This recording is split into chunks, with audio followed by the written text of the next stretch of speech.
Welcome everyone. Today in the class we will discuss about these terminology, coenzymes and cofactors. These are the two different types of chemical compound that assist the enzymes in the order to carry out the biochemical reactions. So let's see this topic in a particular detailed way.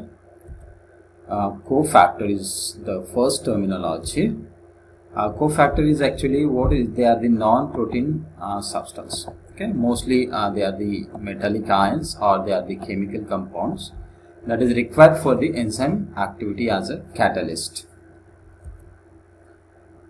These cofactors they actually are the helper molecules that helps the enzymes in the order to carry the biochemical reactions. Most important thing that cofactor do not bind the enzyme active sites. Okay, they bind to a particular area which helps in the enzymes to become it active. Cofactor binds tightly or loosely, depends on the types of the enzymes they are and the types of the cofactor is present. Cofactor can be inorganic or the organic. That is the most important thing.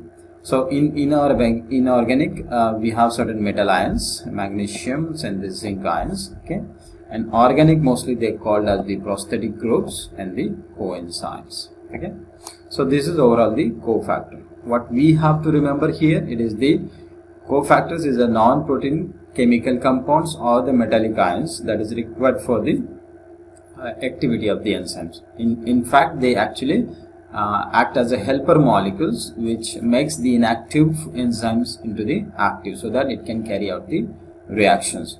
So the cofactors can be inorganic or the organic. So let's see these types of this.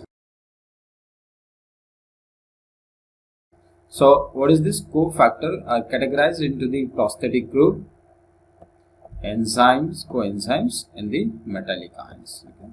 So these are different types of organic and inorganic chemical compounds which generally are together called as the cofactors. Okay. So it is classified as the prosthetic group, the coenzyme and the metallic ions. Okay. So let's see each of these classes into the more correct way. Coenzymes are often called as the cofactor. As I told you, they are very similar to cofactors, but only the difference is there the chemical nature is different, right? Coenzyme is organic and it is actually the non-protein substance, okay, that binds with the enzyme to catalyze the reactions. Coenzymes, they carry the chemical group, mostly the electrons. Okay, they carry out the electrons between the enzyme molecule. For example, the more important coenzyme, they are the NAD and the FAD. Okay.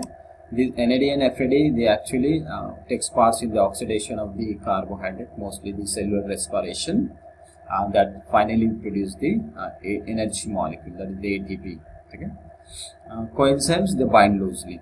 Okay, they bind to the active side of the enzyme and helps in the recruitment of the substrate. That means it helps in the binding of the substrate to the active side of the enzymes. So these coenzymes, okay, it binds to the active side of the enzyme so that these inactive protein it become active. Okay, and because of these particular coenzyme, this substrate can easily binds to the active side. Okay, that means it helps in the binding of the substrate to the active side of the enzyme. That means the inactive enzyme converts to the active enzymes, okay, with the help of this coenzymes. The more important coenzyme, as I told you, this is the NAD and the FAD. That is the nicotinamide adenine dinucleotides. Okay, and the FAD is the flavin adenine dinucleotides. Right. So these two particular coenzymes, they actually have the key roles in the energy metabolism. That is the cellular respiration by accepting or the donating the electrons. Okay. So NADH actually helps in the process of oxidation. Okay, for example, like glycolysis, that is in which the oxidation of the glucose molecule finally lead to production of the ATP molecule. Right.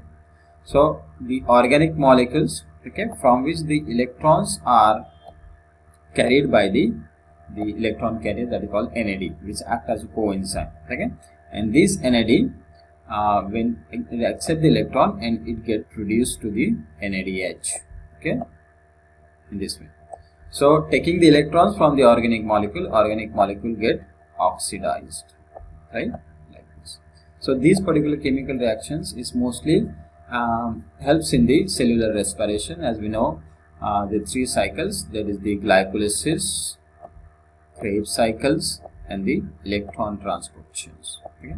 So during these 3 particular stage of cellular respiration, the ATP molecule that are synthesized, that is the main role of this particular metabolism, where you can see these electron carriers, okay, they act as a coenzyme.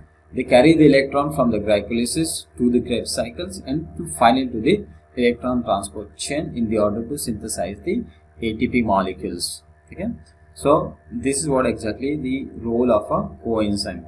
Okay. Next is what is the prosthetic group.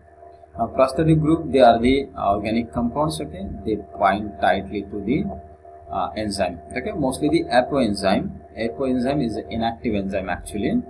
Okay. For example, prosthetic group that is required in case of a peroxidase in the catalase. These are the 2 enzymes which consist of the heme as a prosthetic group. That means the heme is required for the catalase and the peroxidase in the order to make it active. Right? So in this case, this inactive protein, okay, and this is what the prosthetic group. Okay, any prosthetic group, mostly the organic compound. This binding of this prosthetic group to the active side of the enzyme, this inactive enzyme become active by this binding of the prosthetic group. Okay, so that once the prosthetic group bind this substrate, they can bind to the enzyme. Okay, so this is what the structure of the catalase enzyme, where here you can see this is what the heme molecule. Okay, and this heme molecule is bind to the in the internal pocket of the enzyme. Okay, and this is what the prosthetic group. Okay. So prosthetic group again is a kind of a cofactor that binds to the enzyme active sites, which helps in the binding of the substrate ultimately, right? Next is a cofactor that is called the metal ions. Okay. So the metal ions, actually number of enzymes they require the metal ions for their activity. Okay. In case of a zinc, okay, zinc can be function as a cofactor for the enzyme called as the carboxypeptidase. Very well known example, DNA polymerase, they require the magnesium ions, okay, to facilitate the polymerase reactions. So magnesium and the zinc, these are the metal ions which act as a cofactor, which are required for the enzyme activity, right? So in this structure of this carboxypeptidase enzyme, okay, in the active side of it, where we can see this zinc ions is actually act as a prosthetic the metal ions, okay, also as a cofactor. And because of these zinc metal ions, the enzyme can become able to carry its reactions, right? The another terminology, this apoenzyme and the coenzyme, right?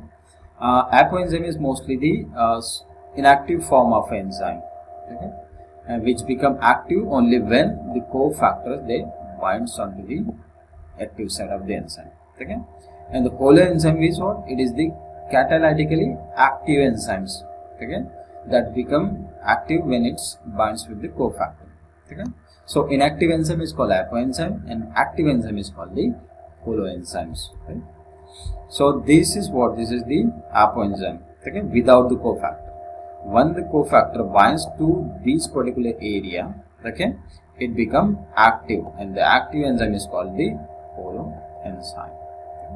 So these are what the basic terminology that is called apoenzymes and the coenzymes.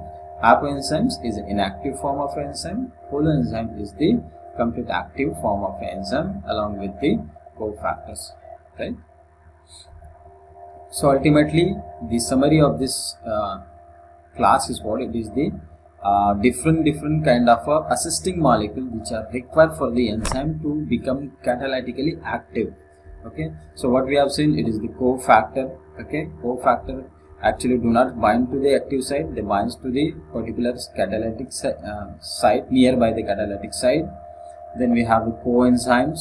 Okay, coenzymes, again coenzymes, it binds to the active site of the enzyme molecule.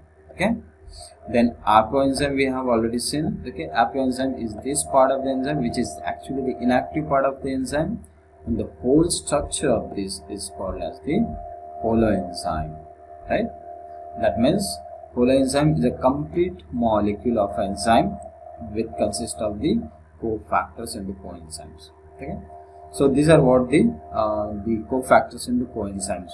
Okay, so ultimately what we have to this is all about the coenzymes and the cofactors. Okay, so what we have to summarize from this class: coenzymes and the cofactor, they are the organic or the inorganic molecule which are required for the enzyme to catalyze the reaction. Okay, these are also called as the helper molecule that helps the enzyme to carry the catalytic activity, right? And there are the various examples of these coenzymes and the cofactors. Okay, NAD, FAD, which are helps in the metabolism to carry the electrons. Certain metal ions are required for the enzymes to carry its catalytic activity. Apoenzymes and the holoenzymes. Okay, so these are the few terminologies in the enzymology. So this is all about for the today's class. We'll continue with another new topic in the next class. Bye for now. Thank you.